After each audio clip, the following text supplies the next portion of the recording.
with the Kengan Ashura Omega Part 3 review. Sorry, it's been on hiatus. Life has been happening. Had my daughter, so you'll be let y'all know. Y'all be seeing me every other weekend when I have the baby. When she get enough to talk, I might throw her the podcast too. So, but now had my little one last weekend. We had to take a hiatus, but I feel like it's been forever, hasn't it? Yeah, I feel like it's been a while since we've been on. So plus so much has happened in the actual source material. God, so man, these last chapters. So we got a lot to cover. So yeah, as you saw last week, we started with Oma coming back, and we're gonna be starting from there. Like, share, subscribe, and comment to the YouTube Justin Anime podcast page and the Facebook page. Check that out. And said once I get my equipment and get my own stuff again, I'll be recording like on the Thursdays and doing reviews and all that good stuff.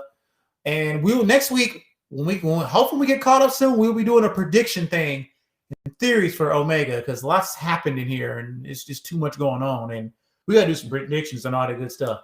But for now, let's get back to the nitty gritty and let's get to the meat and potatoes. Yeah.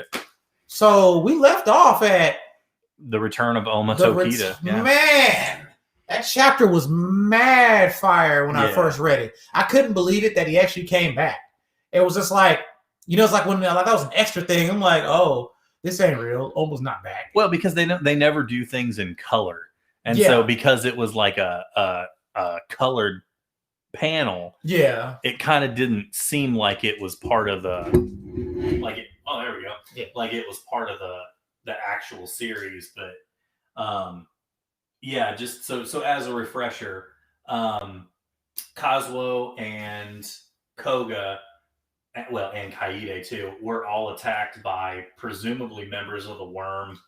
Kazuo is caught in a field by Shoujo and ostensibly is about to be executed, particularly beheaded. And all of a sudden, Ryan Kure appears, and behind him is Oma Tokita. So that's where we'll pick back up. Yes, that was the best. So we're going to damn near skim with this because it was some stuff that happened was not too much important. Basically, Oma and Ryan saved Kazuo and smacked these worm dudes. Well, we do get to see something that I don't think we've seen up to this point. We actually get to see one of the Kure's techniques. Yes, Ryan used it, and he used it right. Yeah. That was dope. He called Lion's Bite. He dislocated 3 dudes' necks within like seconds. Yep. And then we see Oma just in Oma fashion. Now, this is Oma that we got from regular Ashura. He's calm, cool, collected. Did Weeping Willow and just flip somebody. Oh, yeah. With little to no effort. And then we just pretty much see Ryan and Oma just go to work. Yeah. On these worm dudes. Isn't Everett, don't Shoujo and Oma have a brief little conversation in there somewhere? Yeah, so when Shaji is trying to stall for time to think of a way to escape, he's like, you owe a debt to me. I'm the one that saved your life. And Oma's like, I have no idea what you're talking about. Yeah. And then he's just like, yeah, of course you don't. This is the first time we've met face to face, but I was on Ganru Island 2 years ago. And presumably this is what we saw at the end of Kengan Ashura, where Hanafusa is given that box. Yeah. Nice. When they're still having this conversation, Ryan grabs Shaji and is like, all right, you're done. And he punches him. Yo! He punches the shit out of. Yeah, and that's another thing that's interesting too, is because like Oma keeps telling Ryan, he's like, do not kill anybody. And Ryan's like, screw you, I'm going to kill everybody. Yo, he was working. They was just working. And then it was like to see them tag teaming because, Kazuo was confused about why is Oma and Ryan together? Yeah. What's going on? Yeah. Oh, and then, the best part of this is when Ryan said, almost like, you know what I'm thinking? He said, that's why I like you. Advanced and freaking removal at the same time. Yeah. That was a cold panel. And then they just... It's interesting, too, because the way that they drew Oma using the advance is from the way it looked originally. with the red. Yeah. So, well, just the way he's drawn, he doesn't look as exaggerated as Ryan does. Yeah. So it kind of gives me the impression that he has learned to control the advance in a way. Yeah. Before. He learned how to do that at the end of Ashura. You're right. After his fight with Kiryu, and he was going in there to fight Kuroki. He was talking to Kazuo outside before he walked in the ring. He's like, I think I can control the output of the advance now, and that's why he was able to use the Nico style on top of the advance. Yes, like it got real, and it was dope to see them both. Like I said, they were just putting in work. Yeah, they were just putting in mad work. The Warren had no chance. And of course, Ryan was about to kill Shoujo before Oma could really question him. And that's when we're introduced to a character that I don't believe we've seen thus far. A character named Retsudo. Yeah, Retsudo. We've seen him. We've seen him. Yeah, he's in Ashura. Yeah, he's in Ashura. Remember when there's so many characters in Ashura that I didn't pay attention to because they weren't directly fighting. Katsuhira's son. He's one of He's one of the bodyguards. Yep. Okay. Yeah, he leads the extermination force. Okay. Which is the offshoot of the bodyguards, and he's like, all right, will you two just relax? And then he pauses, and he's like, the long-haired dude isn't here anymore. Yeah. He's like, Ryan, you hit him as hard as you could, right? And Ryan was like, of course I did. And then Oma comments, he's like, I didn't think he was that strong, but he took a full power hit from Ryan and was still able to move. Yo, man, that was funny. He said you chose the wrong person for the job then. Yeah. Because they weren't supposed to kill nobody. They were supposed to beat the hell out of them. Yeah, like everybody Oma hit was just incapacitated, and everybody that Ryan went after was killed. It was funny because he wasn't holding back at all. That was the funny part. Yeah, and then of course you see the one panel I'll show you on the stream here. They go to find Koga, and Koga is just yo. All of the dudes around him though, like all the dudes he was fighting are just laid out, but he's like slumped against the wall, and I mean he's a knife in him. He had the knives in him. Yeah, he's battered. I mean he's in bad. Hey, he held his own. Like I said, all the training he did up till now did come in handy. Even though he was outmatched, he still held his own pretty well. Oh yeah, and so obviously Kazuo is just in complete shock. He has no idea what's going on, and in true Oma fashion, Oma's just like. He's like, I'll explain. Let's go get something to eat. Yeah, because Kazuo was just like, how are you alive? Yeah. Mm-hmm. Yeah. And Oma can tell that Kazuo has a lot on his mind.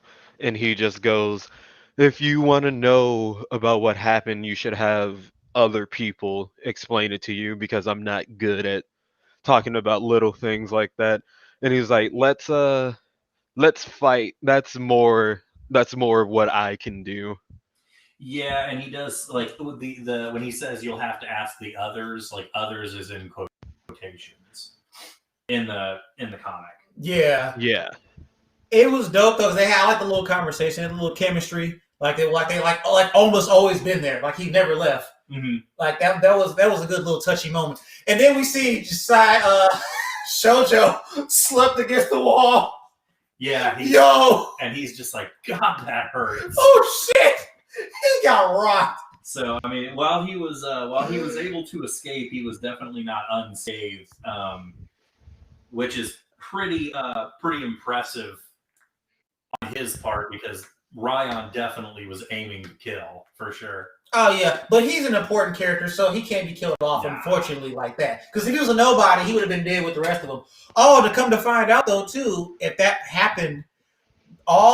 Didn't Retsudo say all the bodyguard dudes took some poison? They were trying to question the rest of them, and they all killed themselves. Yeah. Mm-hmm. Yeah, because beforehand they had ingested poison to prevent themselves from being interrogated, and that's why they just never took the antidote.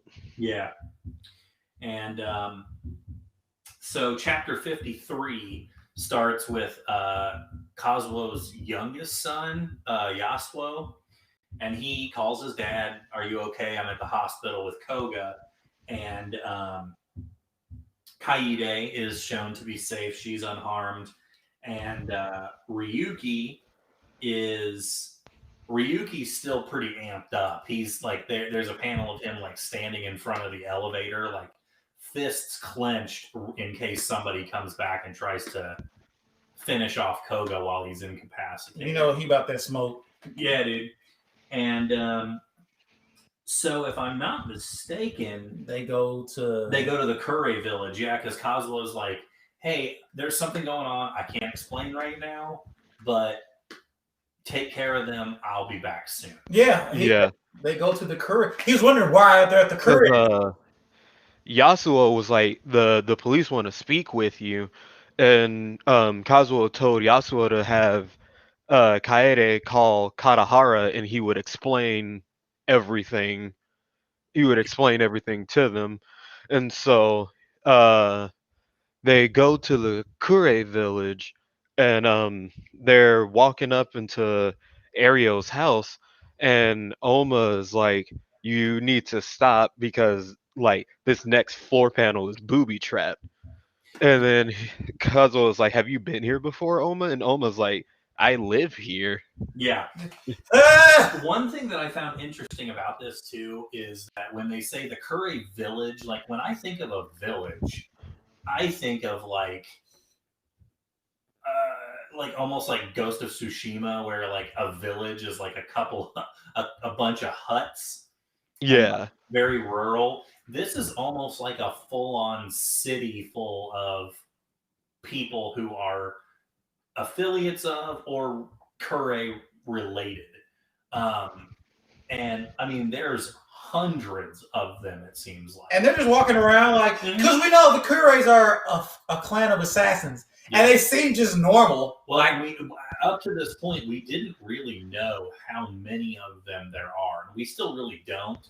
But this kind of illustrates just how big the Kure clan actually is. We actually kind of got a slight glimpse when they had the coup d'etat, when Irio called a lot of them to go help them fight. Yeah. So that was just a fraction, probably like a little small fraction of them. That's true. It was probably like the best of them. Like, so Oma does say like, yeah, I live here. That's how I know all this. And they come in contact with Ario Kure. Yeah, and Ario's like, Oma's been staying here for the past 2 years, and it's like, and that's because he's gonna be Carla's husband. He starts crying. He starts crying, and Kazuo is like, did you like get into it with a high schooler? He's like, of course I didn't. Like, plus she's a college student now. Yeah. And then everything that Kazuo had been holding in just comes out. He's like, I thought you were dead for 2 years, and come to find out that you're fine. It's like, do you have any idea how that made us feel? Mm-hmm. Yeah, man. He does say, like, I'm not the only one who was devastated. Yeah. He does go through this, and he's like, yeah, I mean, he basically, in very unlike Kazuo, he's like, I demand an explanation. Yeah, he was pissed. I mean, hell, and he should have been, because almost been gone. Like we went to your grave. He been going to his grave, dropping on flyers, and he been alive the whole time. But I guess the way the situation had to be, he couldn't explain it. There's a lot of stuff that he had to hide, unfortunately, from Kazuo to keep him safe. Yeah, because apparently him getting the hair from Oma, stirred up the worm, and they found out. So I guess that would have been trouble too. But it kind of seems so it's like. In a rare form, like Oma literally hangs his head down and like sincerely apologizes to Kazuo, and he's like, I'm really sorry. I thought by like just having everybody think I was dead, I was keeping you safe. Yeah, and Kazuo obviously at this point is now he's in tears. He's got what he looked at as a son. It's finally sunk in that, like, oh God, he's really alive. And he's like, I don't want you to apologize. I just want you to tell me. He's like, I'm worried about you because back there you used the advance, and I don't want to see you die a second time. Well, okay, Yeah. He's like, I remember like your heart was like a wreck, and you used the advance, and then that's when Hanafusa comes in, and Yeah. he's like, I can explain that for you. And then you get a flashback to like chapter 235 of Ashura, where Yoshizawa came up to Hanafusa at the party and was like, "Hey, do you have a moment?" It's like, there's this box here, and then he opens it and he sees that there's a heart inside. And he's like, "Who sent this here?" And then one of the bodyguards comes up to him and he's like, Oma has collapsed." And he's like, "It's not looking good. Is there anything that you can do for him?" Looks at the heart. Sure. Yeah. And he then, there's a panel where Hanafusa says, quote unquote, somebody had intervened, somebody who wanted Oma alive. Oh, look, they made it so the worm made it so damn obvious that Oma's important. It was the worm. They made it so obvious. Like some dude just gave Oma because if he wasn't important, he would have died. They made it so obvious that they want him alive. Yes, and of course Kazuo is thanking Hanafusa, and he's Hanafusa says he's like, I told you I was too late, but given the circumstances, I kind of was out of options. I didn't really have another choice. Yeah. So that's when Oma kind of explains. He's like, I've been using the advance so much and wrong, basically, that it wrecked my heart, but like I don't have to worry about that now. Well, when we get to the next panels, and then you see Ario go, "It's time," and you see Oma just get up, and he's like, Kazuo's like, "What's about to happen?" He's like, "I'm about to spar with some demons." No, Ario called him grandson. He said, "Grandson, it's time for your training." He said, "I'm not your grandson." Yeah. And that's when Elma was like, "I'll prove to you, I've made a full recovery." Yo, I can't wait. And I know I'm going way out of topic here from when we get to what we get to. All I know is we know it's a tournament, and I can't wait to see Oma fight like he is now. That's all I got to say. Yeah. We see Oma sparring with Hollis, Horio, and Reiichi Kore. And which Hollis is the only one I recognize, but I'm sure we've seen him too. Yeah. We've seen all three of them. And so they always had a little interaction with the grandfather. Hollis is the one that I recognize the most because he reminds me of Hugo from Street Fighter. Yes. He looks that's just not as huge. He's not as big, but like the haircut and like the way his face is drawn. Yeah. Very like cavemanish. Yeah. I'm like, it reminds me of Hugo. But when they start sparring, Oma's doing shit. I mean, he was doing stuff in regular Ashura when he woke up from his reawakening and started using Nico style, but now he was just sparring with the Kure clan like nobody's business. It was on even playing field or even stronger. We don't know how much stronger Oma is right now, but can tell from the little demonstration that he's displayed. He's as good as he ever was. Oh, God, even better. And at this point, Kazuo is watching this, and he's as good as he ever was, if not better. God. And Kazuo turns to Hanafusa, and he's just like, how can he be doing this? And he's like, even though he has a new heart, that only can get him so far. And Hanafusa was like, you don't have to worry about that because the heart that we put into Oma was a brand new Oma's heart. Yes, and some tailored to him. This is where we start getting into some weird territory for me. Is because now we have three different things that kind of lead us into the human cloning idea. The brain, the part where they because then am I going too far? Then they showed Nogi and No, that's actually the next part afterwards. Okay, So, okay. Nogi and Katahara are at the bar together and they're talking, and there's like, um, we already know somebody who has the exact same face as Oma, and like we should assume that they already have like a cloned Oma. Yeah, Because if they can do organ cultivation, what's stopping them from having a full blown clone? yeah, and yeah, that's when he says, "But we already know of a fighter with the same face as Oma, and that's Ryuki Gao. So I wonder too. But we also have Maski Kiyami, who looks exactly like Meguro. Mm-hmm. Yeah. But I know we're gonna get to this eventually. I wonder why they would want to clone Oma. Like, I mean, I can see why, but they probably because we didn't they mentioned about the worm a little bit. Like, they mentioned him back in some chapters. Like they didn't want to make a clone army of Oma because I think what it is, like my theory is that Olma is the true quote unquote Tiger's vessel. we still don't know what the fuck that. We still don't even really know. I mean, what it that would make sense. Yeah, no, it would From make a sense. narrative perspective. It would Yeah. Yeah. But actually, in this panel too, they get talking about all of this with Katahara and Nogi, and they actually bring up Maski Hayami. And I believe Nogi says that Hayami once was in league with the worm, and Yep. he's kind of wondering if maybe Hayami has access to some of the worm's technology. I wouldn't be surprised if he didn't, wouldn't because either. I mean he made Yeah. a copy of Masaki, Yeah. an exact Which- copy. Of all the people you could have cloned, you chose that one.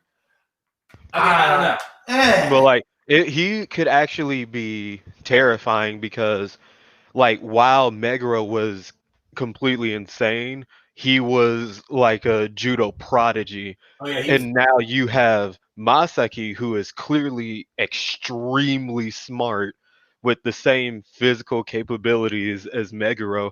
I'm really interested in seeing him fight. I know. Me too. Real quick. I know I want to say because Tim mentioned it. So this is a theory. We haven't seen him. We get to the tournament. We haven't seen him fight yet. What if he still retains some type of personality from regular Meguro, like in a fight? We didn't see him fight Kuroko. We just know he got smoked. I mean, We didn't see him fight. I mean, it makes sense. What if like some of like because it's obvious at this point that he is a clone of Meguro. Yeah. What if some of that crazy is still imprinted onto Maski Hiyami, and like when he's fighting, kind of like when Kano switches back and forth between formless. And Yeah, formless. I'm wondering if he has that. If the dormant part of his personality that is Meguro comes out. Yeah. That'd be dope. Like I think it'd be cool. Cause I mean he killed everybody at his dojo. Yeah. At like age, whatever the hell age he 11. He was like 12 or something like I thought that. he Yeah. was 13, He yeah. was young. I mean, he was not like He able wasn't- to drive. He wasn't an adult, I know that. But yeah. Cloning thing is we're getting the territory cloning. So pretty much That's when that's at this point while Nogi and Katahara are hanging out. That's where we find out all the captives from the worm are dead from poison. Yeah. And it's not really important, but like the way that Katahara answers the phone when Takayama brings him the phone and says it's your son, and he's like, Retsudo, I'm totally wasted right now. And then he just gets really serious and he's like, wait, what? Come Yeah, again? he's like, come we again. got good news. So is this the good news? Oh no, well this is the bad news. I mean bad news for them. The worm dudes all get killed because they took the poison. Said he was like, we can't interrogate nobody. So after that, we show Itomitsu. He's got his 13 gladiators on deck, ready for this tournament, and pretty much says, we have this in the bag. Yes. Yeah, he's like, I can't think of a stronger lineup than this. And his lineup was strong. Oh yeah. Yeah. Lineup, no joke. And so then we get to the next chapter, and I believe the Kure family is like having breakfast. Yes. or something. Yeah, and like they're all just talking, doing these random assassin things. One dude is like, I think about quitting the office life and becoming a full-time assassin. But there's a really cool and interesting conversation that happens in the like the top left, whereas like my target had like the Mad Monks, Daiichi, and someone else as like their bodyguards. And if you remember, those are the same monks that Kuroki was talking to when he left the temple after he did the Flame of Passage thing. Oh, Yeah, those are these same two monks. Wow. oh I shit! did not Good know eye, that. bruh. I remember the monks, but I didn't know that. Oh, Yeah, good stuff. But yeah, and Ario basically announces to the dining hall, I guess you could call it, and he's like, Oma's gonna be leaving us, so we're gonna give him a proper send off, and then for whatever reason, Carla shows up. No, we forgot a really funny conversation between him and Oma, Reichi, and Oh yeah, Hollis. And Hollis is like, I'll spar with you anytime. And then Reichi is like, I really want to fight you again as long as killing isn't on like is off the table because he wants to fight Oma for real. and he was like, almost just like, yeah, sure, why not? and of course, Kure or Ryan is sitting in the corner, being typical Ryan. I believe his exact quote is "fuck this kumbaya bullshit." Yeah, Good old Ryan, just chilling. yeah. And then Carla shows up, immediately strips. It's like, oh, I missed you. It's like, Yeah. is it true you're coming back to Tokyo? His face, He almost just whole, looks so annoyed. his facial expression when you get, and he just looks like. Before that, He's like, oh god. yeah. Before that was one interesting thing that we've noticed that is different about Oma is that he is now referring to people by their first names instead of their full names like he did in Ashura, except Kazuo. And he's like, wait, Yeah. why do you still call me that? Because that's your name, isn't it? Yeah. He's like, because you're Yamashita Kazuo. It's like it goes from him like not knowing things and like him holding Kazuo in really high regard. Yes. the friendship is real. The father son relationship between them is funny. the panel with Carla stripping off her clothes. Yeah, if I'm not mistaken, this is also the panel where one of the Curays is like, how the hell did she get naked so fast? Yeah. But anyway, of course, she's being clingy, and Oma is just annoyed. You can tell that's really the only thing he feels about it is just annoying. Yeah. And Ario, the father of the Kore clan, is just sobbing uncontrollably, which is hysterical to me. Because he does it every time when Carla comes around Oma. Yeah. And of course, he's, Oma's trying to peel Carla off of him because she's like wrapped around him. Oh, and then the one sister said, I want to have to get some of them jeans, getting some of them jeans too for Oma. Yeah. And Kazuo's like, he's just a stud. Yeah, he's a stud. Yeah.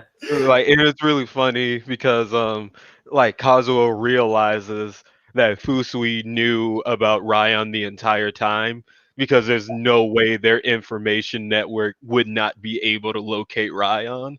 Yeah. And she just lied because she would have probably given away that Oma was alive too. Yes. True. I mean, they had to keep hush hush. The worm is on it now. They know Oma's been. They know he's been alive. So. Yep. And then we finally see Carla's brother, and we see her mother. Her mother is from the artist's other series called How Heavy Are the Dumbbells That You Lift? And she's a teacher at the high school where like the main characters go. Yes. Ah. And then basically, as they're talking about going back to Tokyo, and Oma says, hey, there's someone I gotta go see. So we finally get Koga finally gets to meet Oma after all those years he's been looking for. Yeah. Like Koga's just in his bed and he's like, you gotta be kidding me. And he's like, oh, it's like, thanks for saving Kazuo for me. And on top of that, this is too much for you to handle right now. I'm gonna take your spot in the tournament and fight the worm for you. Bro, Ryuki was about to flip because his face was like almost so serious. He was like, "You can't have this right now, little homie. Yeah. This is way too big for you." I felt bad, but I already knew it. He wasn't gonna be able to keep up. Yeah, he's so out of his league. Yeah, I felt bad. He did all that training, and I felt bad because Ryuki was sticking up for him. He was like, and then Koga was just like, "Yeah, you're right." I was Yeah, it's like like look what just like these lower level people did to me. Like I'm in the hospital right now, and then Ryan appears in the window, and he's like, "Did you seriously think you would be able to reach our level after training for just like a year?" Yeah. It is like you need to be real. Yeah. And Ryan hit with the truth. He hit Yeah. with them facts. And I can't remember who it was. Probably Ryuki makes the comment. He's like, "We're 5 stories up. How did he get in the window?" Yeah. that was another thing too. He just popped in the window out of Oh, nowhere. there's a really interesting thing that Ryuki says that I completely forgot about. And Ryuki's looking at Oma. He's like, he does look a lot like me. Is like, but I feel like I know him, like, even though I just met him, it feels like I've known him for like a really long time. That cloning crap. Yeah. I mean, well, that's unconfirmed, but I mean, that's the theory I'm going. Yeah, like Yeah. they had to clone. You had to clone. He looks when he popped up the first time, I was like, "That's not Oma." Yeah. Looks just like Oma. But And like Koga is just like, that's fine. Like if I have to bow, I'll bow. And then Ryan says, he's like, did you notice what Oma just said to you? This is too much for you to handle right now. yes. And as Oma's leaving, he actually says, "Thanks for saving my buddy. You've gotten a lot stronger." Yeah. Koga- And it shows that Koga, like, that Oma remembered him, and he just wasn't some random person to him. And he's like, he starts breaking down crying. He's like, I'm not gonna stop here. Yeah. Yeah. And so, of course, this is when they go back to Yamashita trading, and Oma is met face to face with Kaide, who immediately like drops the tea she was holding and Passes out. Yeah, she faked. Yeah. He just passes out. And then Kazuo calls the four stooges together. Yeah. Rihito, Okubo, Kaneda, and Ryo all show up. Okubo and Rihito cry and hold him, and then they just keep spreading the word around that Oma's alive. Oh, Like everybody's so surprised except for Gaolong. Like Gaolong just like, okay, cool. Yeah. Sekigarashi, Cosmo, and Adam. Yeah. I think that's Kano. Yeah, that's Kano. Yeah, that was Kano. Yeah. Kano, Mokichi, Robinson, like all of them are there. And there's a big party for them. But the next panel. So we finally get the 13th member of the Kengan squad.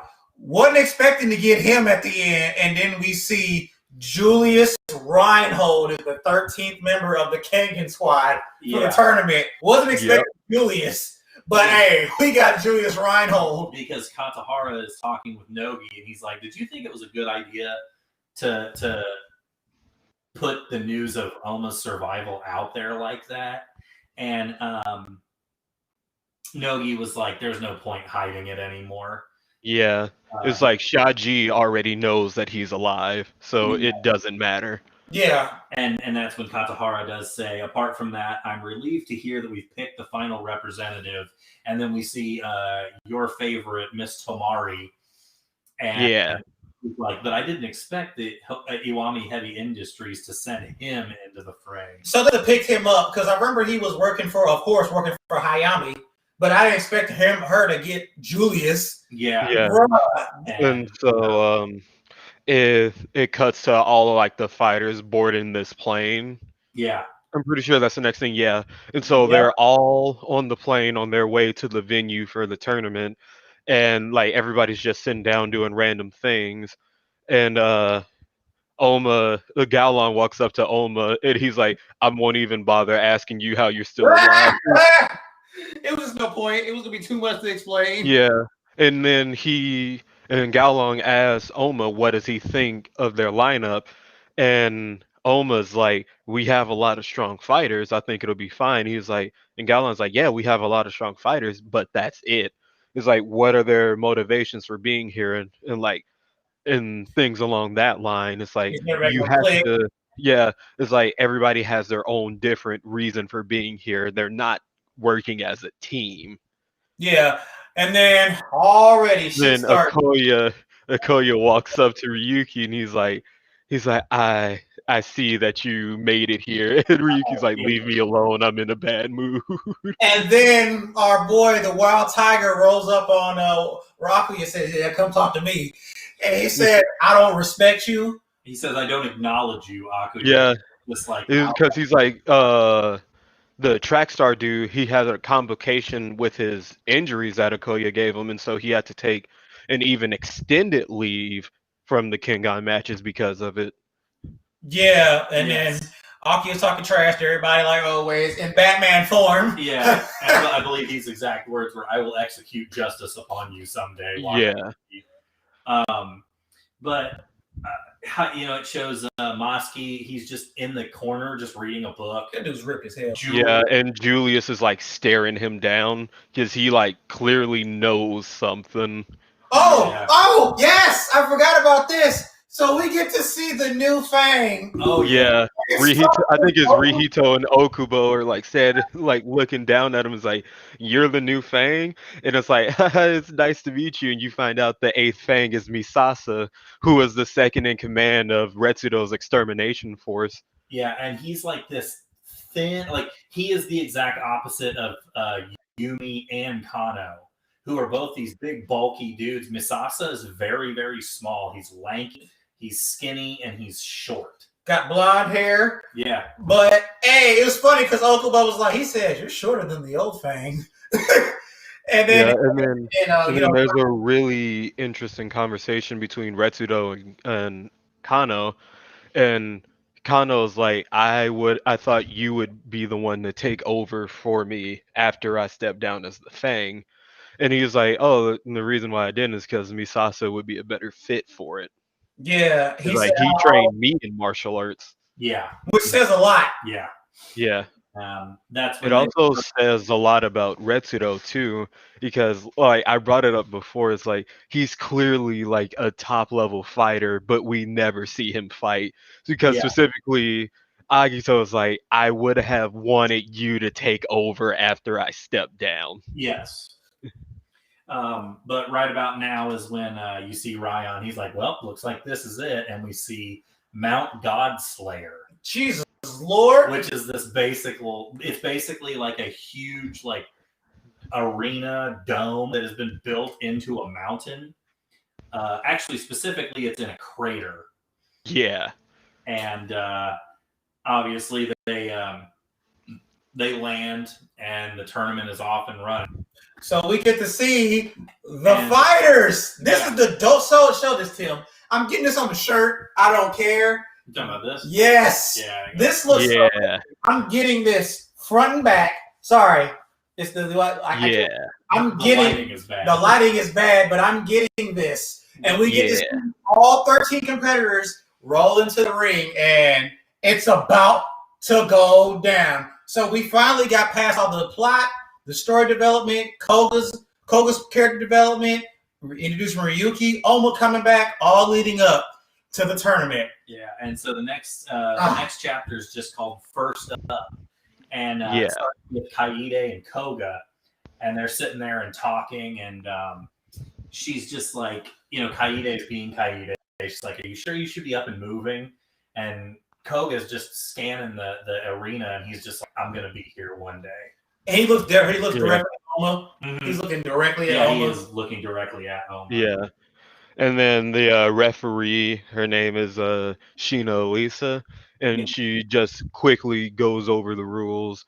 It's like if you get knocked down for 10 seconds, you lose. If you get rung out, you lose. And And if you kill your opponent, you lose. Yes. So way different from Kengan rules. So the Kengan Association has to adjust to the Purgatory. Pretty much they're in their playing field. So yeah. Purgatory definitely field advantage here, but we find out that our commentators for the matches are going to be good old Katahara's daughter and frickin' Jerry Tyson. Yo, Jerry Tyson! Yeah! Even though you was my ass fighter, you a dope ass announcer since like the second fight. Since like the first fight, you hopped in the commentary thing. Yeah. So and then they also implement another rule where they section off like 3 matches each, where the Kengan side picks first, and then once those 3 matches are over, the Purgatory side picks first. And so it's up to Kazuo to pick his fighters, and you find out that Idemitsu isn't even with his camp. He's just in the audience because he's like it would be more interesting to let them just pick who goes out first. Yeah. And so of course Nitoku and Masaki and Ryuki are standing together, and Nitoku's like, I don't really care. I'll go whenever. I don't really care. Yeah. Masaki's pretty in, like, you know, him and Ryuki are the same. They don't really give a shit either. How long as we get to fight, it don't really matter. But one of my favorite things, and when you see the actual picture of the 13 fighters, you see that Okubo is dressed like a clown. And while they're all sitting around talking, he is literally screaming. He's like, why is nobody noticing my costume? I'm not going to lie. Hold up. I was like, who the hell is that in the clown costume, bro? Yeah, because you showed me the picture, and I was like, who the hell is this? And you're like, dude, that's Okubo. Why is he dressed like Pagliacci the clown? Yo, so we get to the fighters, and then they're trying to figure out who's going first. Everybody's talking about the rules. And then you find out, like Muteba is in the audience with Tomari. Yeah. And it's revealed that the job that he did was finding Julius, because the rules for Purgatory would have been too stifling for his fighting style. Yeah. Well, another thing too is while the Kengan fighters are all talking, Kano is actually the first one to say, "I'll do it. I'll fight first." Yeah. And Gaolan is actually like, "No, you're the general of the army. We need you. Yeah. We really need you." Oh, that's and then the other side is like, oh wow, look, they're like already falling apart at the seams, and like, and Kazuo is just like, I don't know what to do. It's like everything's just going wrong, and Gaolong just walks out, and then everybody in the Kengan side just focuses on him. It's like he just walked out there and immediately got everybody to shut the hell up. It's because Ryan and Akuya are just like shit talking each other. Yeah. Akuya's just starting shit with everybody. And then Ryan says, "You talking a lot of shit for a pig." And he says, "Are you gonna be the?" He says, "Do you want to die first?" And you know, Ryan will take that information like, "Who's gonna die first?" Yeah. And after like, you want to fight? Yeah. Oh, so we go to the. Well, I forgot. Kaolon does shut it down and walks out. Oh, Misasa's the first one to step in. He steps in between them and is like, all right, let's break it up. We don't have time for this. And that's when Kaolon walks out, and Oma was like, he takes the attention off everybody and focuses on him. Yeah. But then to the Purgatory, hey, all I got. Yeah, and Hikaru is looking at Agito. He's like, I bet you want to fight me so bad, don't you? He's like, I'm not going to give you the chance. You're just going to have to die mad about it. And he tries to walk out, and you see this little tiny dude put his hand on Hikaru's chest, and he's like, it takes a boxer to beat a boxer. I'll go. And then he's like, Jose, what are you talking about? And then his nose starts bleeding. No. And then Jose, like, no, his name's not Jose. His name's Carlos. And Carlos is like, that's what you get for going too hard on Jose.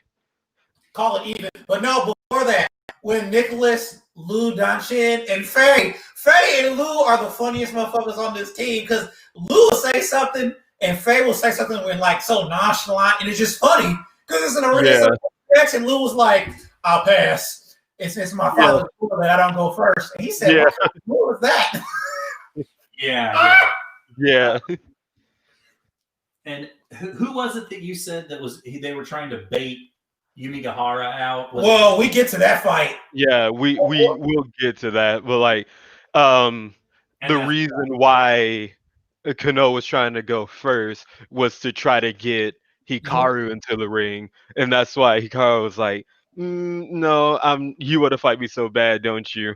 And then that's when Hikaru was gonna walk out because he was gonna fight Galong, and Carlos stepped in and was like, "Nope, I'll fight him." This small dude makes Yumi's like damn near 6 foot and Carlos is like 4 feet tall. And it done like an intentional punch. He just puts his hand up. And then Yumigahara was like, shit. And then but then Calon says he heard about Carlos before and says that I get to fight a legend. Yeah. Yeah. But this dude is thin. Like he wouldn't look like a boxer to you. Yeah, and we kind of get this is where we get Carlos's backstory and how he Carlos Eldorado Medel. Yes. Yeah. And again, they use the obvious line of like, this is how the legend of El Dorado started. That's dope. And we find out that like Carlos was a boxer who was basically unmatched in every class. Like he was the I think they call it a super champion. Yeah, I think they say he was the first truly undisputed boxing champion. He was smacking dude. He was a lot bigger too then. Well, they talk about how he would gain weight and to purposely get into like the heavyweight and super heavyweight classes. Yeah.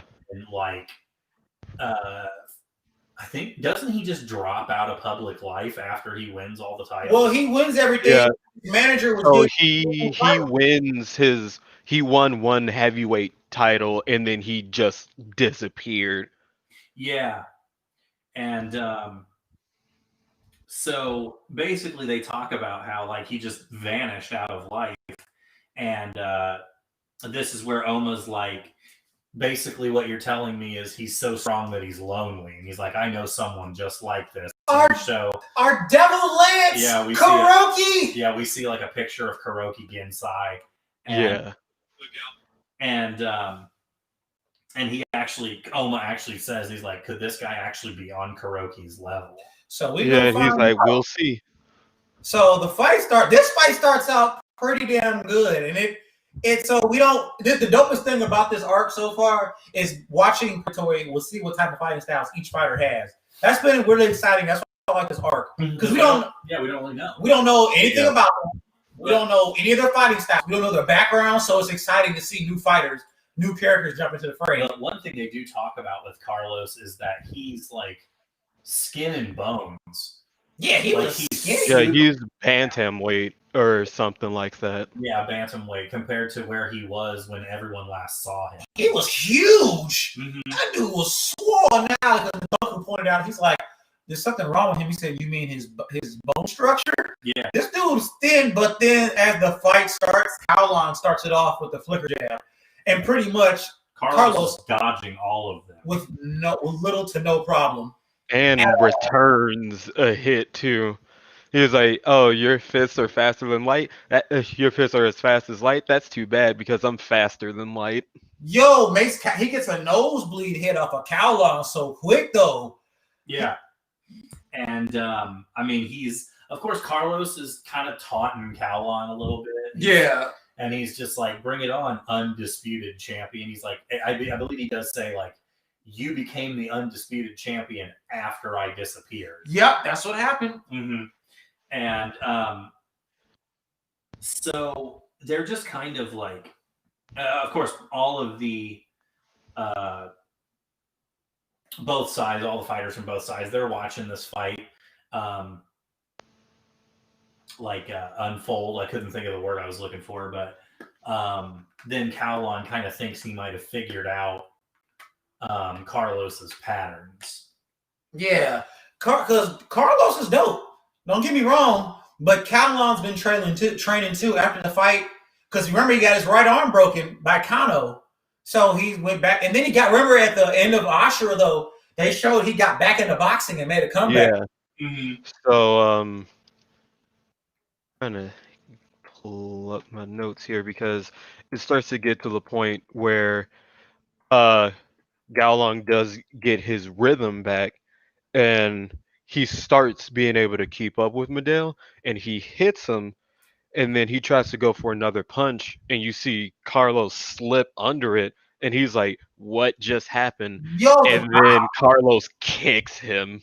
Yes. that's what I like about these fighters. So when he started doing the movement, I was like, this looks mad familiar. And then he says, you fight the real. Now you fight Yeah, the he's like, now you can fight the real Carlos. Yo, this dude used capoeira. Oh yeah. What the hell? Yeah, he starts using capoeira. Yo, what the hell? Obviously, for people who don't know, it's I believe it's a Brazilian martial art specifically. Yeah. Dance. It's kind of like dancing mixed with martial arts. If I'm not mistaken, I believe it was disguised to be a dance. Yeah. Because so slave owners wouldn't know what the people were doing while they were practicing it. I believe that's how it evolved. I think you're right. Yeah, you're right. I didn't hear about it up like a couple days ago. Yeah, I believe so. But if any people have played Tekken, Eddie Gordo, that's kind of yeah. It's dope because he's a boxer though. Yeah, and Elena from Street Fighter also uses a variant of capoeira. Yeah, from Third Strike. I forgot about that. But the dope thing is, how did he learn it? He's a boxer, but what made him was the real funny part. They start fighting again, and then Gaolong is like, all right, if it's capoeira, it's like, I'm used to seeing it, so I don't really have anything to worry about. And then he moves differently and kicks Gaolong in the ankle and nearly breaks it. Yeah. And so he drops down to the ground, and Gaolong is like, I was too careless. It's like it just looks like capoeira, but it's like an amalgamation of like different martial arts. And it's not that he's a master of capoeira, it's that Carlos is a genius at striking. Yes. Boxing, just like Caolon is too. But he's got a more repertoire, variety of stuff that he can pull out. Mm-hmm. Yeah. Go ahead. And then you see his backstory. He's drinking tequila at a bar, and he's like, I'm like missing something. And then he finds a book on capoeira. He reads it, and then like practices for a little bit, and then immediately becomes a master. Yeah. And so yeah, and like so the fight continues, and Carlos is like, I remember you had your fist shattered before. Is like, I'm gonna break it again. And so he kicks at Gaolong's right hand, and he's like, well, goodbye. And then you see that his foot is bleeding, and Gaolong is like, that's enough. My fist will never be shattered again. No, Caolon said, not today, brother. Yo, Caolon came back. Yeah. And then they show in the next chapter, they show him training. Lord Rama walked up on him and, what are you doing? I'm trying to pretty much strengthen my right arm to get it back, pretty much to be the stronger sword, be a stronger sword for you in a sense. Yeah.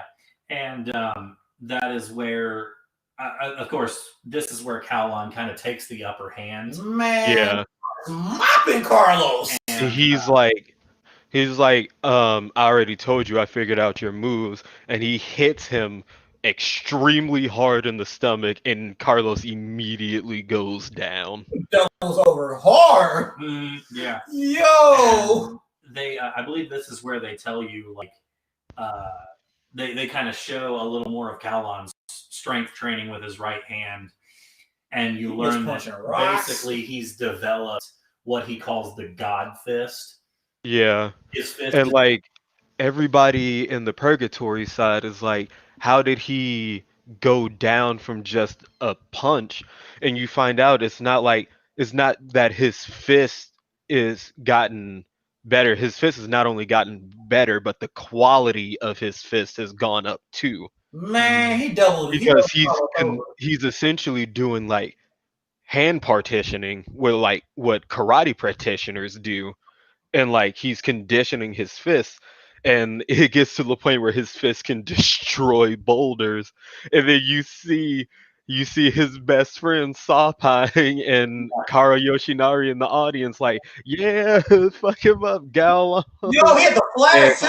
yeah, Flag. yeah, and Galong is like, I would never admit this to you, Sapine, but like you gave me the idea to do this. Like my fist is just as unbreakable as your bones now. The fact that he took some, took like Saw Payne gave Kyle some inspiration, but he will never tell him that was dope. That was dope. Well, so we're gonna get to the end of this fight. I think that's gonna do it for us. God, go ahead, tell him, Tim, because I know you was shitty, man. So Galon, or not Galon, Carlos stands up and he's like, I'm not done yet, and he says something that's kind of a foreboding term or phrase. He's like, you can't win against me even if you take me down. Yep. And so Jirota, a lot of them are just kind of like talking about all of this and on the purgatory side. Yeah, on the purgatory side, and yeah, they're kind of noticing like, man, he got Carlos good. And so what ends up really happening is that Calwan just goes on the offense and is just laying strike after strike after strike. He was laying into Carlos. Yeah, and then Galong switches to his Muay Thai and just starts like hammering into Carlos, not giving him a chance to breathe. And so he chin checks Carlos, and then he has his right fist cocked, and Nicholas goes, he's not dodging that. And so he uses a new right straight punch that he calls God Glow. God! And then you see Carlos leaning out of the ring, and he's like, I'm not done yet. And he grabs Galong with him, and they both fall out of the ring. And it's given to Carlos because Galon's arm hit the ground first because he put his arm out to protect him. Yeah. Damn. Yeah, and you see Liu Dongchain talking about it. He was like, I thought I told you that. I already told you this isn't real combat. Under Purgatory rules, Purgatory gladiators never lose. True, because if this is, I'm telling you, when I saw it, I said, Calon really lost this fight. If this was Kengan, that was all. If this was Kengan, Carlos would have been a dead man. Oh, yeah. Oh, Carlos would have been decimated. Yeah, but just to close out here, the fight is given to Carlos, and next thing we see is Galwan. He's sitting back on the Kengan's like area, and he's just got a towel over his head, and he's just like, fuck, I can't believe I lost. And Kano, of all people, Kano Agito walks up and he's like, you lift up your head, we all know who the real winner was. But then here goes Ryan. He says some Muay Thai guy or some shit, and then Okubo says, you shut the fuck up ever? Yeah, do you ever I swear. Yeah, and then after Koga watched that match, he was like, I can't believe that I thought I was like so full of myself that I would be able to like compete on this level. And Karachi is like, oh, are you gonna give up then? And Koga's like, no, I have a big goal that I've set for myself now, and I'm gonna meet it. Yeah, and so we see, of course, Rama and Retsudo talking, and they're kind of lamenting Galwan's loss, but Rama's like, never count Galwan out. He's my sword for a reason. Yeah. It's like it's gonna take more than just this to break him. Yeah. And then you see that Galong's loss made everybody realize that they have to take this seriously, and so they band together and they start acting more like a group. And Kazuo was like, I wonder who I'm gonna send out now. And then somebody's like, hey, Kazuo, let me go out next. And you see it's Rihito, and he starts walking into the ring. And then all of this, like, theatric shit happens, and the person in front of him is the Falcon. The Roving Death. Yes, which we will cover next week. We will definitely cover next week. So I hope you guys enjoyed this. We will, like I said, when we get caught up, because Tim's caught up. Yeah, we can catch up. And we don't have to worry about spoilers no more. Yeah. We'll say. we can. I think next week we'll be able to catch up to this most recent fight, the end of that, and then we'll finish up the episode getting into some theories and predictions about the rest of the tournament and the overarching story of this. Yeah. So let me ask y'all real quick. What do y'all like about this arc so far? Oh man.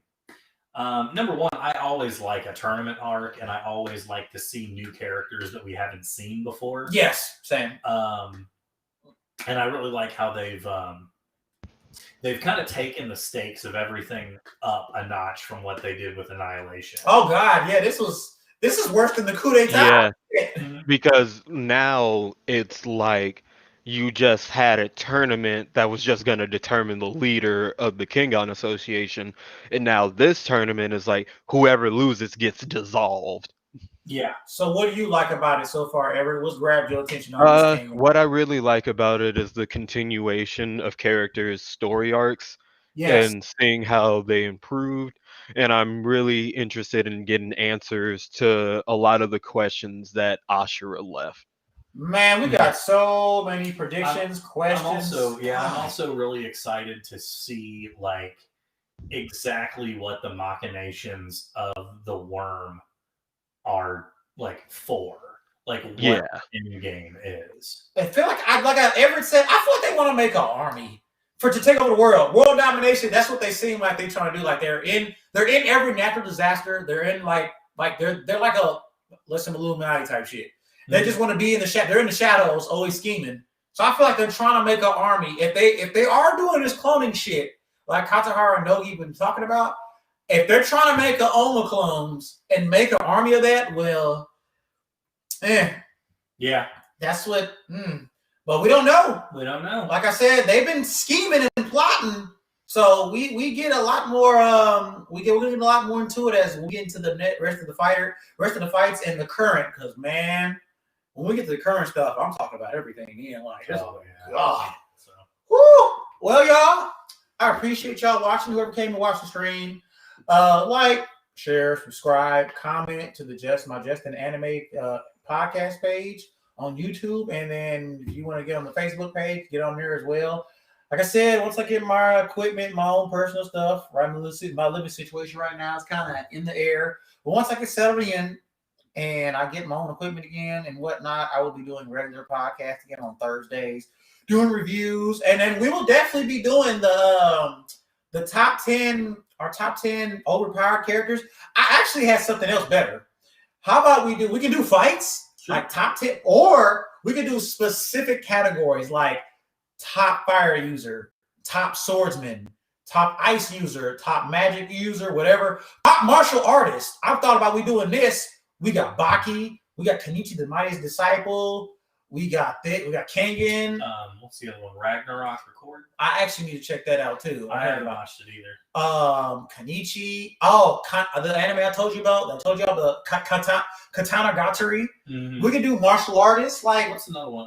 Jujutsu Kaisen. Jujutsu Kaisen. Yeah. Yeah, Kaisen. Yeah. I mean Naruto. I mean Dragon Ball Z. I mean we can definitely do. If y'all was interested in seeing something like that on here. I'm about to hurt a lot of people's feelings. I am not sitting through another minute of Dragon Ball Z. That's not if y'all got any ideas or started suggesting this a while ago, send them to my Justin Anime podcast, Justin Anime email, justinanime@gmail.com. Like I said, justinanime at gmail.com. If y'all like, send me some ideas to my email, and we'll definitely look into doing that because I got a lot of stuff I want to do for the podcast. It's not the best right now, and I'm doing what I can. So I appreciate everybody's support. Thanks for tuning in. Catch y'all next week at 2 p.m., y'all. Peace and chicken, and y'all have a good one.